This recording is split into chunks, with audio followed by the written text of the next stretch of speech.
you to vote on November 2nd for the future of this country. And the man who is leading us is the one we have to support. So ladies and gentlemen, let's give a roar, Wisconsin welcome to the Commander-in-Chief, the President of the United States, Mr. Barack Obama.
A great mayor, somebody who's fighting for working families each and every day. Tom Barrett, please give him a big round of applause.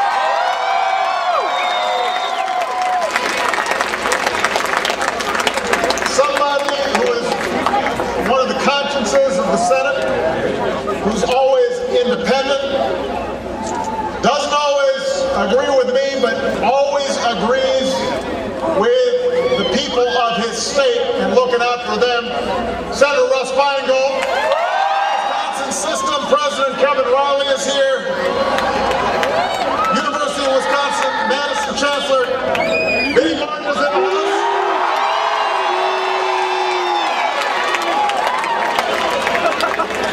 And I want to thank our terrific musical guest, Ben Harper, the National, and Mama Dick Downs Brass Band.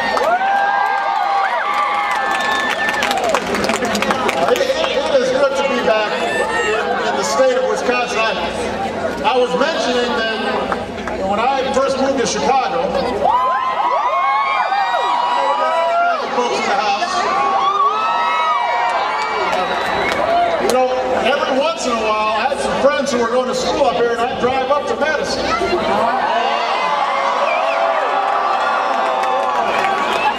I had some fun times up here back.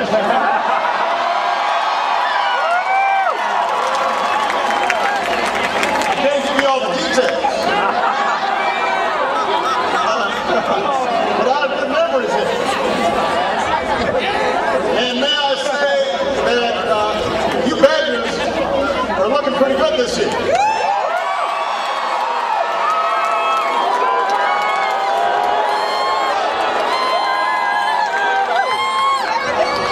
went to see them. I'm not going to say a word about it. Why spoil this great mood? Because it's just nice to see that you're as fired up today as you were on Saturday. So don't think about Sunday.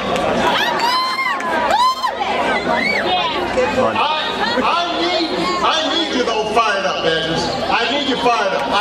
We need you to stay fired up. The power of special interests in Washington. No, you can't make real progress on the big challenges of our time. No, you can't elect a skinny guy with a funny name, Barack Hussein Obama.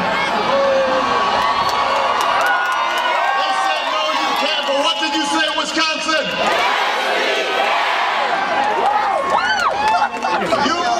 You proved that the power of everyday people, going door to door,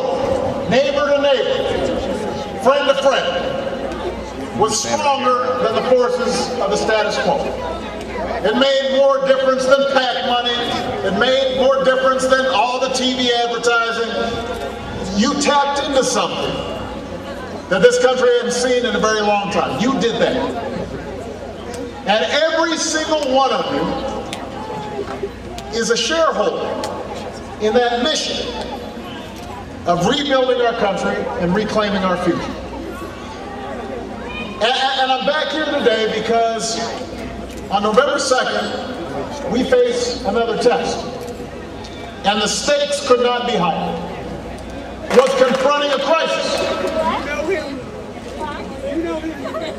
Instead, what we found when we arrived in Washington was he's got to see the rawest kind of politics. What we confronted was an opposition party that was still stuck on the same failed policies of the past, whose leaders in Congress were determined from the start to let us deal with the mess that they had done so much to create. Because their calculation was as simple as it was cynical. They knew that it was going to take a long time to solve the economic challenges we face. They saw the data, they were talking to the economists, they realized that Obama was walking in and we had just lost 4 million jobs in the 6 months before I was sworn in, 750,000 jobs the month I was sworn in, 600,000 jobs the month after that, 600,000 jobs the month after that. So before our economic policies could even be put into place, we'd already lost most of the 8 million jobs we would lose, and they knew that people would be frustrated. And they figured, if we just sit on the sidelines and just say no, and just throw bombs, and let Obama and the Democrats deal with everything, they figured they might be able to prosper at the polls. And that's what they've done for the last 20 months. They have said no to just about every idea and policy I've proposed, even ideas that historically, traditionally, they agreed with. Aren't going to be as engaged. They say there is an enthusiasm gap. That the same Republicans, the same policies that left our economy in a shambles and the middle class struggling might ride right back into power. That's what they're saying. I'm not making this up. You guys read the papers. You guys are watching the television. They're basically saying that you're apathetic, you're disappointed, you're, oh, well, we're not sure that we're going to turn out. Wisconsin, we can't let that happen. We cannot sit this one out. We can't let this country fall backwards because the rest of us didn't care enough to fight.